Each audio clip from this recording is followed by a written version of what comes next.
Happy Monday, all. Thank you for joining me here tonight. My name is Alyssa Thomas from Penguin and Fish, where we make cute embroidery kits for the beginning crafter. And I am here every weeknight at 8:30 p.m. Central Time. That's 9:30 Eastern and 6:30 Pacific. And it's a time that we can relax and craft for about an hour. And I work on projects from beginning to end so you can be part of the whole process along the way. So thank you guys so much for coming here tonight. The way I'm doing this year is dividing up our projects by week. So last week we worked on a project, and this week we are going to work on the Splendid Sampler 2 again. So this is a project we've been going at for a while. Last year we worked on this, and I am almost halfway through, not quite. So that's the second full week. And the third full week, we will be working on the embroidery of the month. And then the last week, we will be working on the Aurafill block of the month quilt along as well. So each week will be divided up. So we'll be starting and stopping projects as we go throughout. But I think it'll be an interesting experiment. Like, will we get more projects done, just being more consistent, but over more projects? Versus just working on one. I'm wondering if it'll help us from getting burned out. We'll see. So awesome, you guys. Thanks again, everyone, for purchasing the Embroidery of the Month stuff. And our Koala fundraiser is still going on. So please check out those links below. We are over $1,500 now on the Koala fundraiser. So I'm just crazy happy about that. I'll be starting to send bundles for the Koalas out this week, and it's still pre-order for the embroidery bundle. I actually only have one pre-order left. So if you are wanting a bundle for the embroidery of the month, that's that Mandala Love pattern, there is one bundle left. Other than that, there will be the PDF printable pattern that will be available till the end of the month, until we get the new Embroidery of the Month in February. So thanks, you guys. And I will have more information on what we're going to do for the Koala quilt a little later this week. If you are starting on your Koala and you want to make it for the quilt, don't worry about color or what fabric you want to use or what size. I think a variety in this quilt is going to just give it a lot of character and make it really fun. So choose colors you love, put it on a piece of fabric that you love. That'll be fine. We will make it work. Just when you're done, don't cut it down yet. We'll figure that out once we get all of the pieces and kind of lay them out. And I'll give you an address and we'll figure all that out. I'll give you that later this week. So stay tuned for that. And we will do the stitch along at the end of next week, on the Saturday of next week. So the 25th for that. And the stitch along for the Mandala is next week. All right, that is everything. So you guys, we are working on the Splendid Sampler 2 again. I just went through, this took forever. I just went through my whole list. This is the list of all of the blocks that are in it. There's 100 blocks in this book, in this quilt along. And I'm not even quite halfway, so I got a little lax at crossing them off as we were finishing them, so I wasn't quite sure what ones I had done or not. So I have 47 out of 100 done. My mom's is completely done, like months and months ago, so I'm way jealous of that. And we actually left off in the middle of a block, so I'll show you that one. But I thought before I flip you around, I kind of want to show you where we're at. So I'm doing the quilt as you go process, which means it means that I'm going to make them into smaller pieces, and then I stitch them together and quilt them at the same time. So you can see this is quilted, but I have only like a couple of rows of these done. So this is like row 1 basically. But yeah, so it's all quilted. This is basically a project so I can practice machine embroidery. Or not machine embroidery, machine quilting. So we start out with, this is the one that we hand quilted a couple weeks ago. So this is our block. And so I sew 4 together with a little bit of sashing and a little square in the middle there. And then I've been quilting them. So this one was hand quilted just because we were giving that a go. So I make these little squares first and then quilt them. And then we attach them together. So here are 2 of those big squares that we've attached. And on the back, you can see we attach them after they're quilted. So we have almost like a binding strip. So we have a strip on the front, and then we have one on the back that we hand stitch down basically. So we will definitely be continuing this quilt as you go process as we keep going along with the Splendid Sampler too. So if you're interested in quilt as you go, actually if you're interested in any type of quilting technique, we're kind of doing it all. If you're interested in like piecing versus English paper piecing or foundation paper piecing or needlepoint applique or any other style of applique, embroidery, we're doing everything in this quilt. So all right, and then we have a few squares that are not quilted or anything yet. So this is just some of our squares that we have sewn together. There's our little pony right there. And I have 3 of those. So there's 3 that we could put together and start quilting at some point. Man, we're not even halfway though yet here. But the neat thing about quilt as you go is once I'm done with these blocks, my whole quilt will be done. I'll just have to put a binding on it, really. So here's another one. And then I have a few singles that we have going on here. So I got this guy. So I kind of just had to see. I laid all this out in the living room, and I had to see kind of what we've done and what we have to do yet. So when I did that, I also realized that I have an unfinished block here yet. So I thought that's the one that we could work on. So here is the black. N Paws is what it's called. And we are Needleturn appliquing tiny, tiny little pieces on. So we got pretty far, but we got 2 other paws to do. And then there's all this embroidery. All these blue lines is embroidery yet. So we got quite a ways on this. I thought, why not jump into it again with this block here. So I'm gonna flip you around and we'll get going. I'll also get to test out the Thimble Lady thimble with Needleturn applique, which I haven't done yet. So awesome, thank you guys. I'm gonna turn you around. Okay, so here we are. It was definitely fun for me to lay all these out again though, because it was just neat I haven't done the machine stitching in a long time, and it was really kind of fun to revisit that. And here's the Chad one. I wrote Chad in there, little kitty. So, this one we put ramen in the bowls.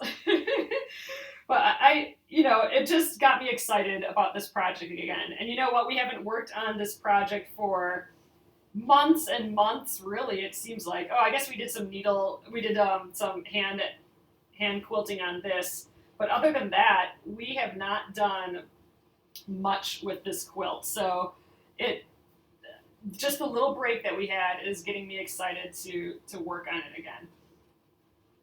So that makes me happy. All right, so let's take a look at this. Oh, you haven't done this one yet, Barbara. Oh, that's good. Yeah, so this one was a relatively easy bit of sewing. We have these itty bitty borders though, so that was a tiny bit difficult. It is on page 71 for you guys. Again, this is the Splendid Sampler 2 book. And we are doing the N Paws block. So here's what it looks like finished. If you noticed, I'm doing a very pale quilt. I'm trying to. I usually veer towards like these super bright colors, and in my quilt, so I wanted to do a test. Like, can I do a more pale, subdued quilt? So that's why a lot of my colors are just these pale tans and yellows. We're calling it the blonde quilt. But yeah, so here's the example, and here's how far we are. So we got those 2 paws, yet I have them numbered, and then all of this is embroidery yet.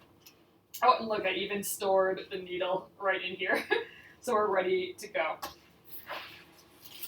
Ooh, and it has been a while since doing Needleturn as well, so this will be kind of interesting.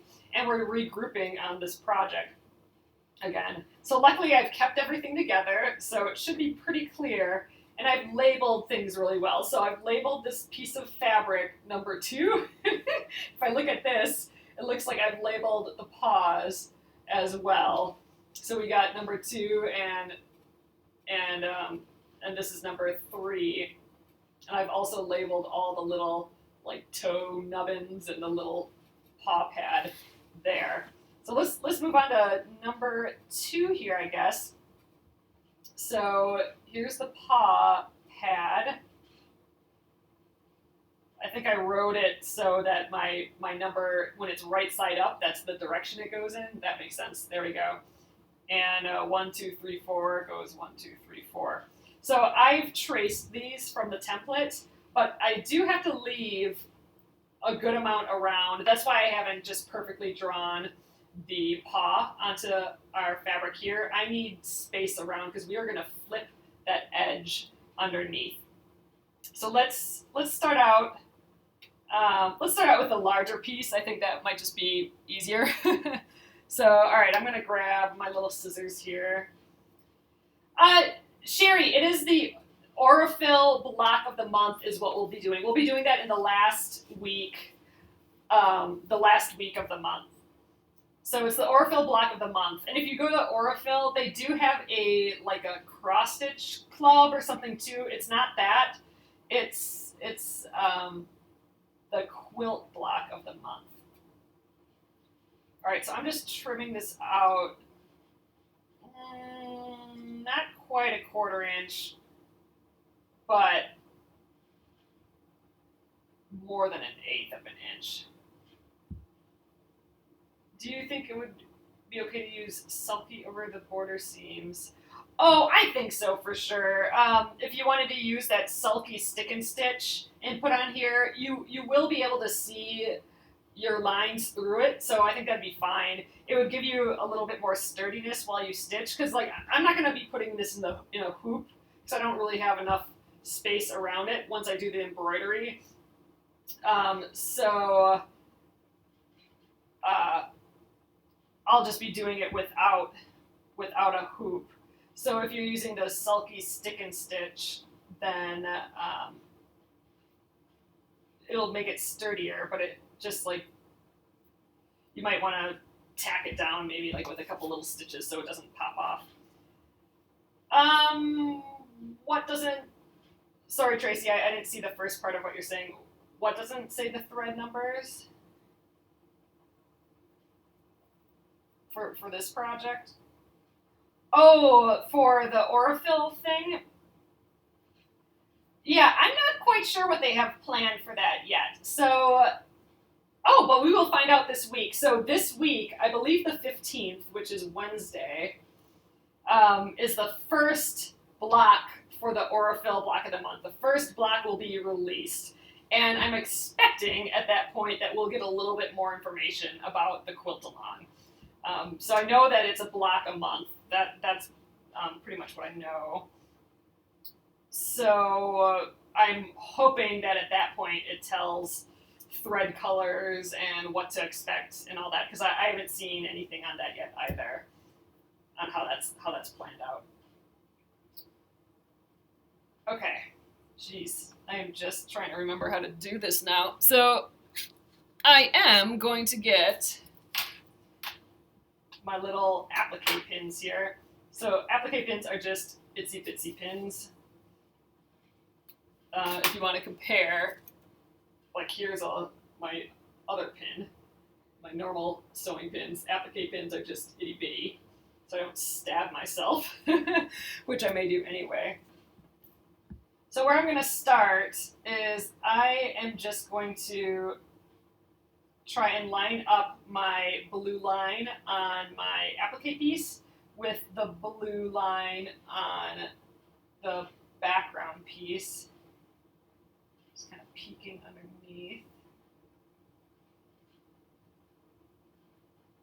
You know, I don't think I really need a thimble for this, so we'll just so I can get back into things, I'll just try and do it how I remember, and then maybe I'll get the thimble out. All right, so we got that. I might actually trim this a little bit closer. I think I'm gonna start kind of on this roundabout here. I usually like starting on like a little straighter edge, but we don't really have that. It's like an inside curve, then an outer curve, and an inside curve, and an outer curve.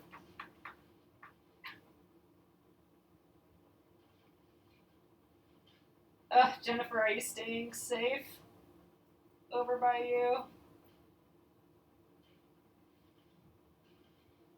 All right, I'm gonna just trim this closer because we have to stuff all of this fabric to the inside. So all of this fabric is like stuck underneath in here, which raises it off the fabric a little, which is pretty, but it's a little difficult to do sometimes. But all right, let's see how this goes. So I have my straw needle here. So this is just a very thin needle, and it is longer than your typical needle as well. Mine's kind of bent, but I kind of like it for the Needleturn applique. And I'm going to just use my 50 weight Aurifil. Oh, you know what? This might be a nice time to try. Hold on.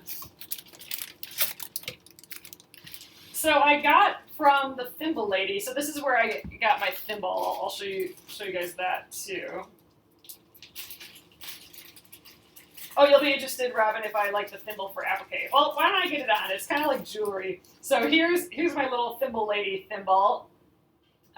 It goes over your finger, which is kind of nice. And the divots are a whole lot bigger, so I can actually get the needle from all sorts of angles because it'll get in the divot there. Betty, try, I don't know if you can hear me, but try going out and coming back in and see if that works. But I also got some silk thread from her when I purchased the thimble. And in theory, this thin silk thread is supposed to be really good for Needleturn applique. So why don't we give this a try? First off, it's 100 pound thread versus the 100 weight thread versus the 50 weight. So this should be much thinner. Let's see if we can tell. I mean, it is silk, so it's a different. Ooh, can I pop this down? I don't know. It's a different material, but I don't know. What do you think? Should I give this a try? I think I can use the silk and the cotton together. All right, I'm gonna just get my scissors in here. There we go. Oh gosh, it feels so delicate. And you know what? I've never stitched with silk before either. Interesting. So here's the 50 weight, which is already rather thin. Let's compare it to the 100 weight silk. So I don't know if you guys can tell. It is a bit thinner. It's got a different feel completely. Like this just feels like a little floaty strand of thread, whereas this definitely feels kind of like coarse cotton if you're comparing it, or like a linen or something. This is 100% cotton, but man, when you compare it to the silk, it's got a totally different drape and feel to it. Wow, I can barely feel this. So, all right, let's give it a go. I don't know, it's kind of freaking me out a little bit. Ooh, already I didn't get a very nice cut there. Let's try that again. All right. You like, Catherine, you like the silk or the 80 weight cotton? Yeah, I've heard a lot of people like the 80 weight cotton, which is thinner than my 50 weight. Get on there. but I've never used that before either. All right, I'm gonna just take this off for a moment here. So I don't have a very long piece. That's because we don't actually have to go very far, and having a lot of thread in Needleturn applique, I just feel like it tangles a little bit. All right, so I'm gonna just tie a little knot on the end here.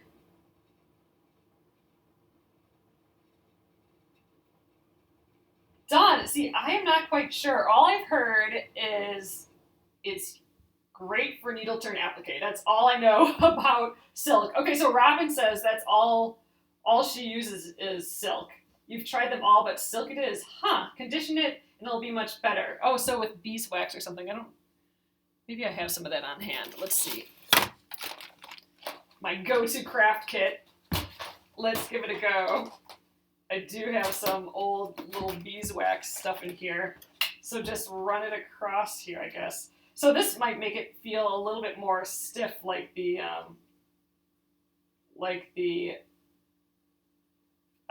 cotton felt. This is all I do, right? Oh, it's basically invisible when you're done with it. And Catherine says it is strong. It keeps coming. Oh, it keeps coming out of the eye because it's so smooth. Oh, that's interesting. So I'll give this. We'll see how this goes. Like I said, I've never stitched with silk before. Okay, that did add a little bit more heft to it. To the it doesn't feel quite as drapey, quite as wispy after the beeswax is on there. All right, let's just kind of give this a go. All right, to the actual needle turn, I'm going to start by just flipping an edge over. Let's start here. Again, I'm going to try and start kind of on this flat edge here. I may have to cut into my fabric to get this little dip, but it's not too big of a dip, so maybe I won't have to. But let's start here. Gosh, I feel like I haven't done this in ages. Well, I haven't really done it in ages, I guess. So I'm flipping over the needle to that line that I've drawn on. And I'm using the needle to kind of manipulate the fabric. So see, now I folded over this fabric, and that blue line on the fabric matches the blue line on the background. So I am going to just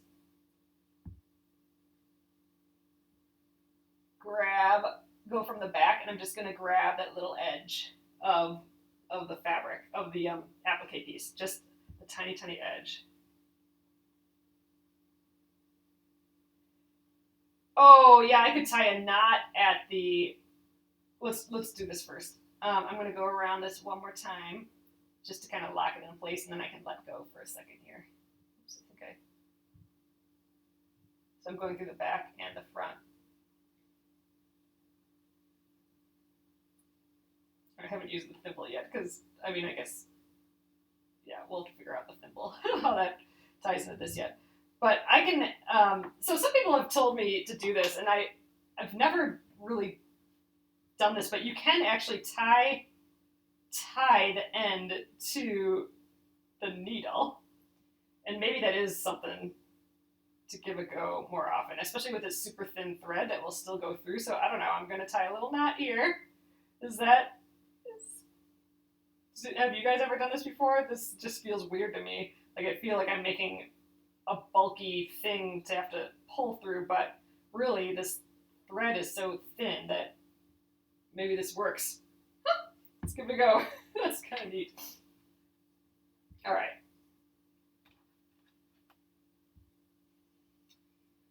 Needle. There, I won't lose my needle too. We'll see how that goes. This little baby thin thread. All right, so we got that first stitch.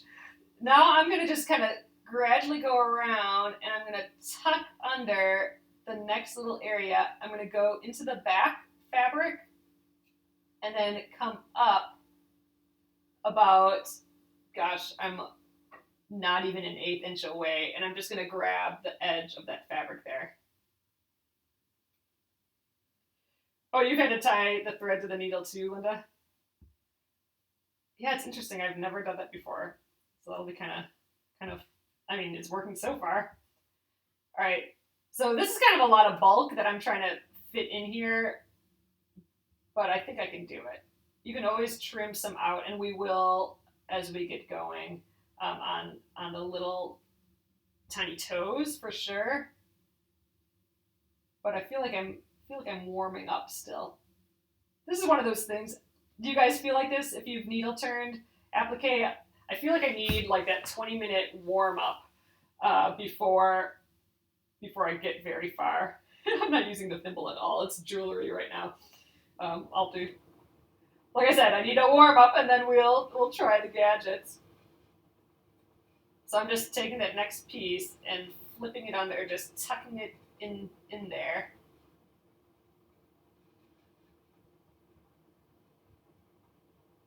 Just trying to shape that little kind of tiny arc that is right here, and we will just go into the back again. We're just going around and tacking it down. Oh, you've never done needle turn, Pat? It was surprisingly addicting when I started it with the first Splendid Sampler. It's something I had never done before the first Splendid Sampler. I tried it out once. Someone showed me, and I tried it out once. And I felt the like calming, crafty feeling of like, oh, I can just chill and make all these little stitches. It's kind of how I feel about knitting. You can just chill and you're doing the same stitch over and over again. It got to that calming point, but like I said, I need like that warm up, and then I can almost start to feel that way. So right now I'm still like, oh man, learning how to ride a bike over again or something, or that's not the expression. It's like riding a bike, but I need a little warm up. So I'm just shaping this as I go, pulling it out when I need to, and tucking it in when I'm nervous. Oh, I just read nervous. Tucking it in a little bit more if I need to shape it a little bit more. Maybe I'm nervous. Maybe there's a Freudian slip. Oh, you're going to be teaching an applique class soon, Robin. Oh, you're going to do amazing. Oh, I'm excited. You'll have to tell us how it goes, for sure.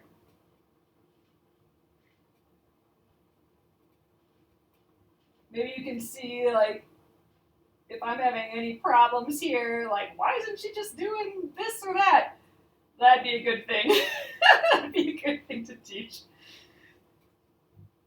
All right, but there we go, you guys. We've gone around that first little arc, and we're starting to shape it. So just like this one, we're just shaping this. All right, so we have kind of like a little inner dip here. I don't think it's. Sometimes you have to cut away some fabric to make that shape, but these are just so subtle that I think I can just dip it in a little bit, and we're fine. Again, remember, I'm trying to fold along this line on the applique, but I'm also trying to match it with that line, that template line, or the line that I drew on the back fabric. So we're just going to go around and around with my little stitches. Yes, Robin! Yeah, Robin, if it goes well, you should do an online one. I bet you we would all show up for that, for sure. For sure. Little online class.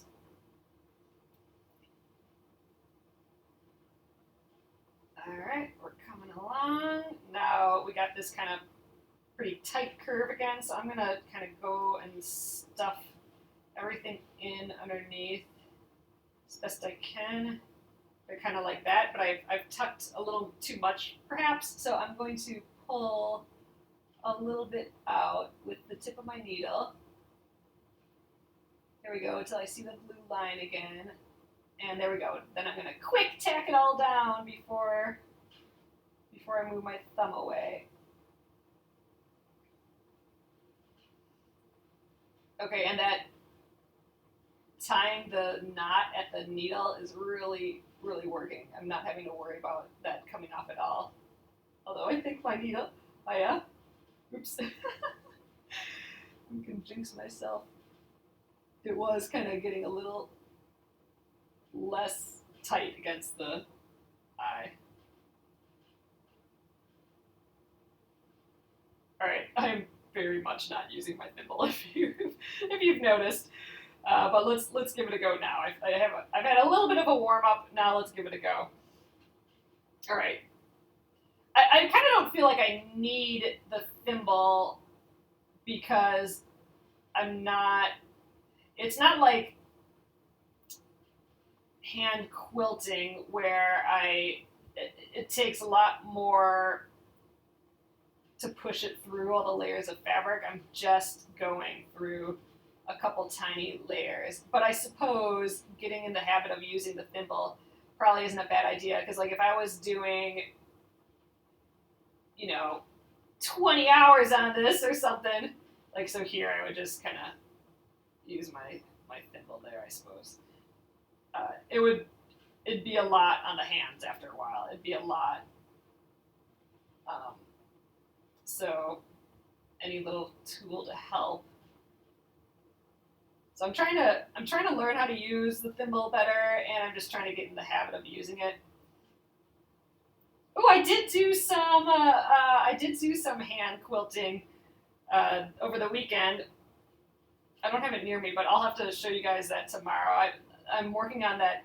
Our first embroidery of the month was that swan, and I've been hand quilting, just like echoing the shape around and around. I want to turn it into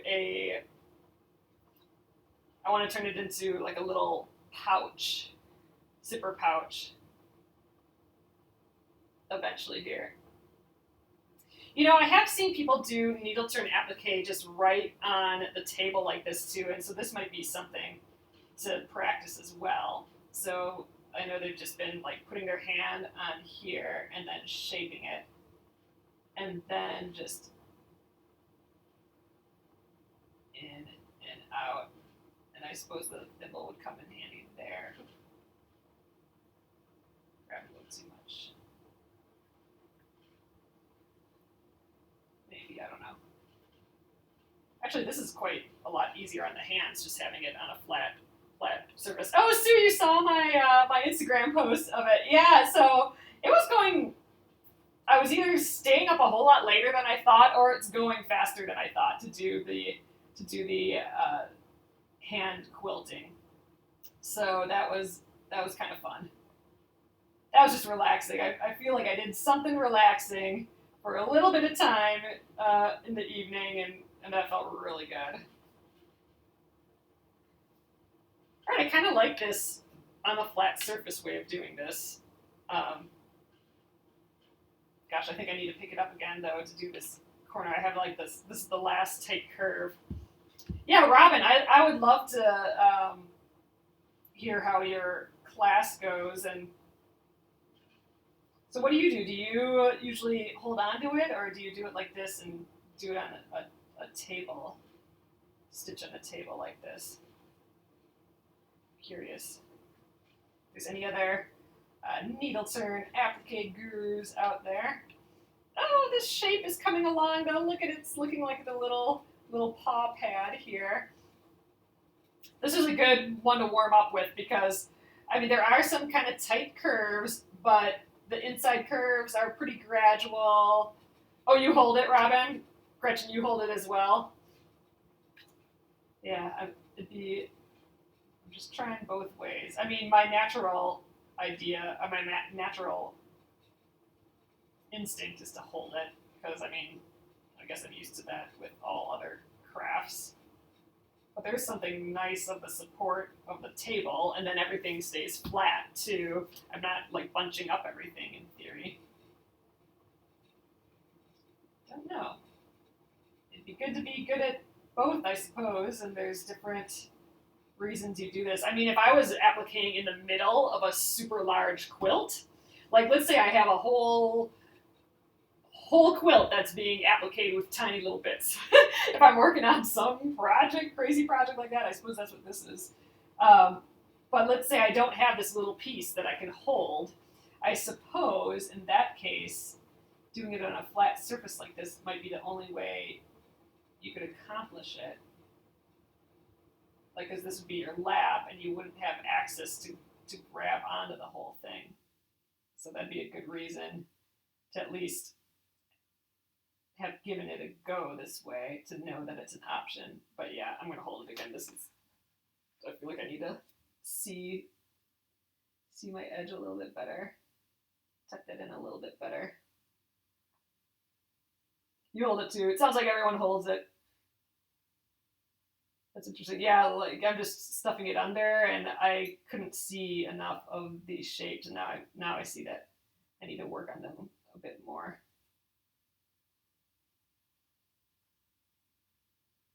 Just shape them a little bit better.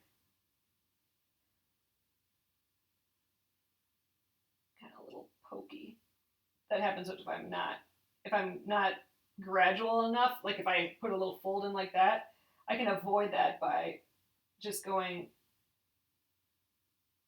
like smaller bits at a time.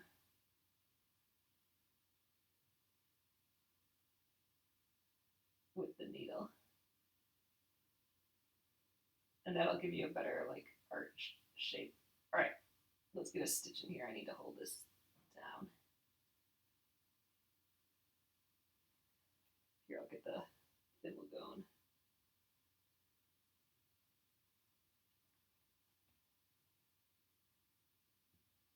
All right, there, that's a pretty good rounded shape. Now we just have this last little, tiny little bit here to go.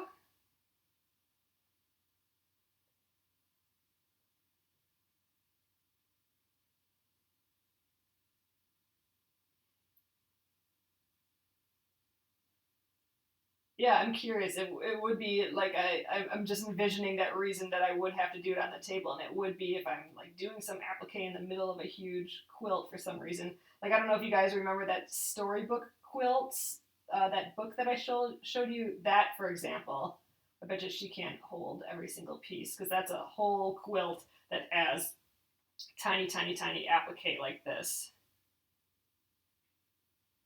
And I would think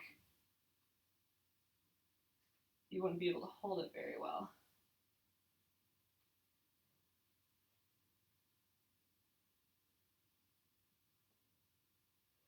I definitely don't feel like I've reached that chill knitting mode with this yet, though. Like the relax and where you just kind of ease into it, where you just like melt into your crafting a little bit. You just chill in Zen mode. I feel like I'm still at the warm up stage, but it has been months and months since I've done any Needleturn. I feel like it's coming back to me a little bit here, though. I think the shape is turning out nicely. A lot of times I'll have a lot of like sharp points or just some really odd curves in my first piece when I start, like my warm up piece.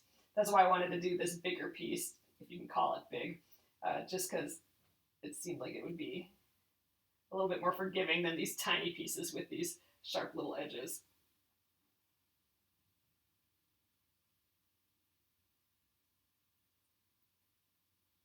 And I didn't really use the thimble at all. I'm just wearing it right now because it's pretty, I suppose. Maybe once we get going with the rest of it, I'll try it some more. Once I'm past the warm-up stage. But all right, I think that's about it. I'm going to go around in that spot, this last spot, one more time. There, and now I need the thimble. That's a little tight there. I know these are ridiculously tiny pieces. Oh, you think you have to craft almost every day to get that Zen result from doing it? It's definitely happens in the crafts that I know enough that I don't have to think. It's actually not that. It's for me, it's like the repetitive crafts. So like if I was knitting some big intricate thing, then I don't think I'd get that feeling. But if I'm just knitting like a scarf and I'm going back and forth, that's when it gets relaxing to me.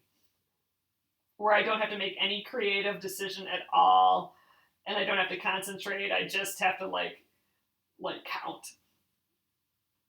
And maybe not even counting. All right, so now I'm on the back. I'm just going to tie this into a little knot and then we'll cut our thread off.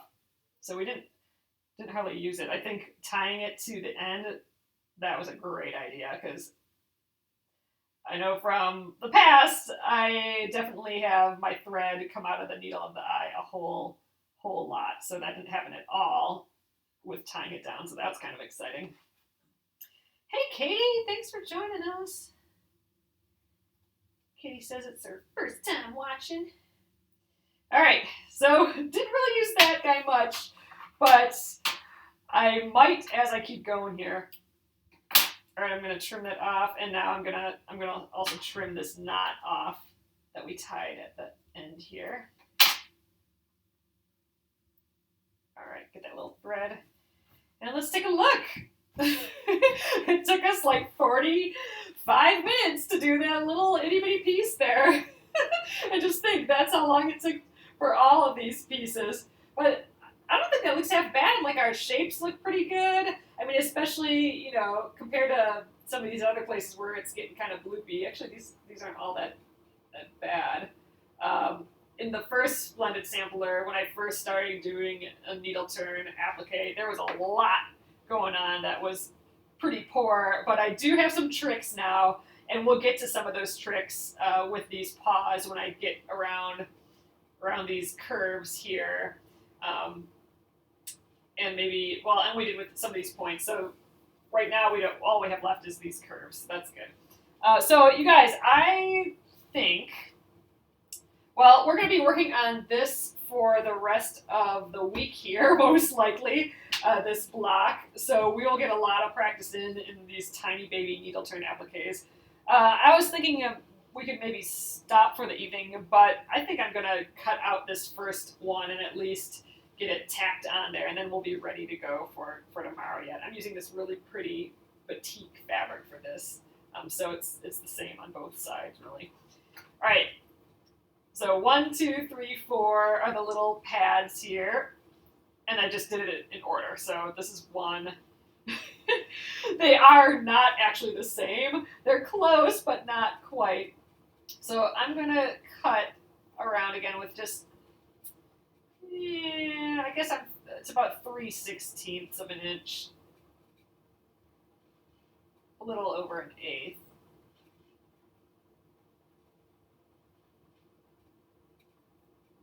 This is pad, the little toe pad, number 1.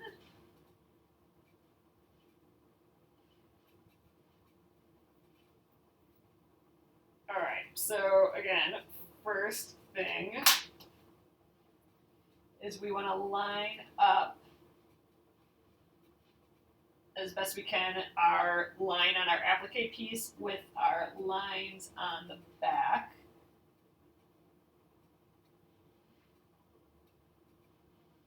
I suppose that's as good as any place. So I'm going to grab my applique pin again and just get it in there. Let's see where to do this. I think I will go kind of up here on the edge because we actually need to be able to turn the fabric underneath. So I can't put it right in the middle there because we actually need to stuff all this fabric underneath there, right? So I'm just putting the pin off to the side like that. That's plenty fine. Oh, thanks, Katie.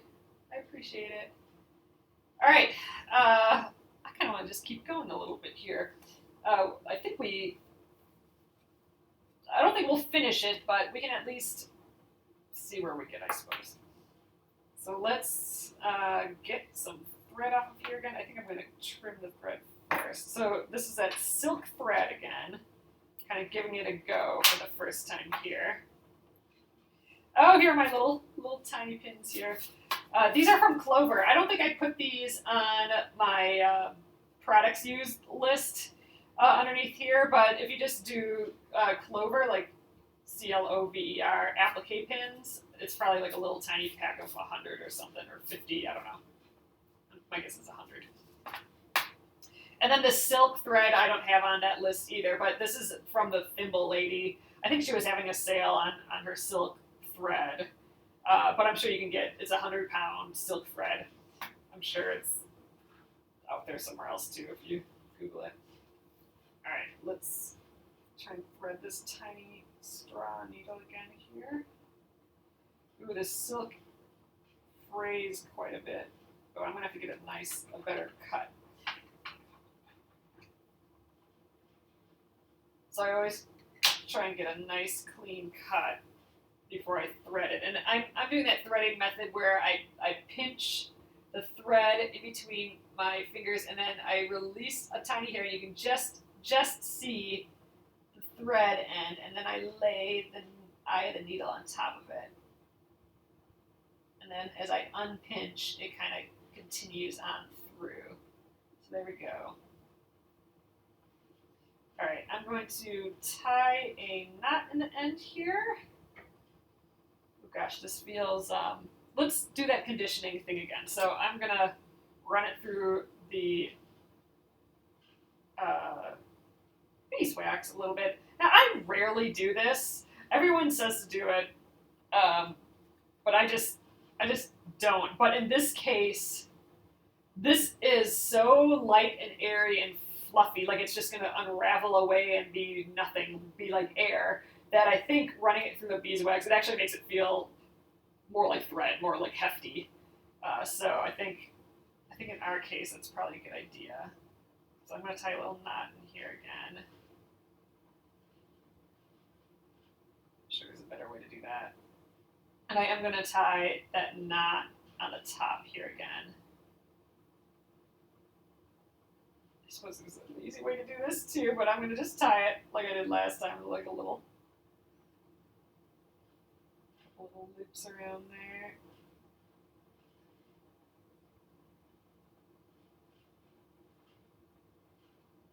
That was helpful, tying it to the needle, to the eye of the needle here. Just adding an extra one. I think we might be able to crank through several of these little paw pads tomorrow. Gosh, wouldn't it be nice if we could finish all this applique by the end of the week? That would be awesome. Because then we just have the embroidery left, and that will not take nearly as long as this applique. All right, I want to get going here yet. Let's now we have a straight edge here, which is kind of nice. I'm not going to start on a curve because there's a lot that we got to like tuck under there. It's much easier to start on kind of a straighter edge. So I'm going to start like about right here, get a few straight stitches in, and then we'll work with our first curve here. So I'm just going to fold it over. You can use a needle, hence Needleturn applique. Sometimes it's just easier to get going by getting your fingers in there and folding it. It does, Debbie, that's a great description. Debbie says it looks like baby fine hair, and it feels like that too. It feels like just airy fluff.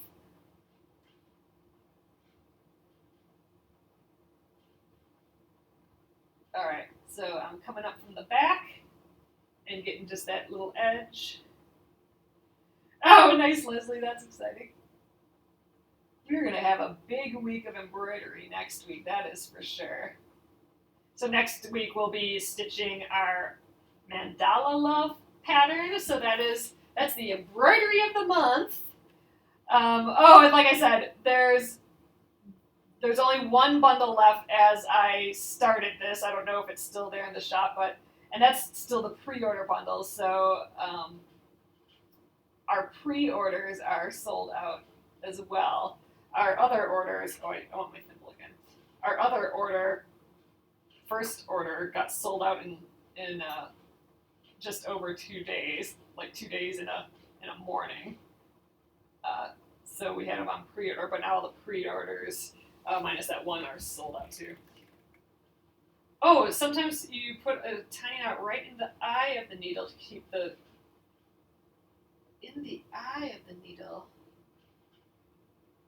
I'm not sure what you mean. Do you mean kind of like how we did by tying a knot there? Or right in the eye? I guess I don't quite know what you mean.